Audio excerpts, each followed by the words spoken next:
తెలంగాణ రాష్ట్రంలో బతుకమ్మ పండుగ 21వ తారీఖు నుంచి 31వ తారీఖు వరకు 30వ తారీఖు వరకు జరగబోతుంది. ప్రభుత్వం తరఫున ఎలాంటి ఏర్పాట్లు చేశారు?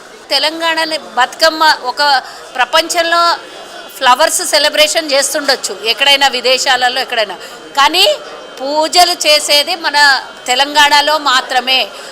రెండు ప్రత్యేకమైనటువంటి తెలంగాణ ఫెస్టివల్స్, ఒకటి బోనాలు, రెండవది బతుకమ్మ.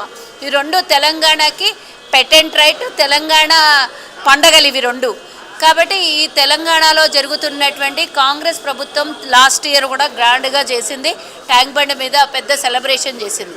ఈసారి గ్రామాన ప్రతి చోట ఎక్కడెక్కడైతే ప్రభుత్వ కార్యాలయాలు ఉంటాయో అక్కడ, కాలేజీల దగ్గర, స్కూళ్ళ దగ్గర, ఇంకా బస్టాండ్లు, రైల్వే స్టేషన్లు, ఎయిర్పోర్ట్లు, ప్రతి చోట ప్రతి కూడలి చివరిలో బతుకమ్మని పెట్టి ఎందుకు చేస్తున్నారు ఈ పూజ, ఇక్కడ ఎందుకు పూలకు పూజ చేస్తున్నారు అనేది ప్రపంచానికి ఈ ట్రెడిషన్ పండగని గుర్తు చేసుకోవడం కోసం గిన్నీస్ బుక్ ఆఫ్ వరల్డ్ రికార్డ్ని 28వ తారీఖున ఎల్బీ స్టేడియంలో 10,000 మందితో నిర్వహించబోతున్నాం.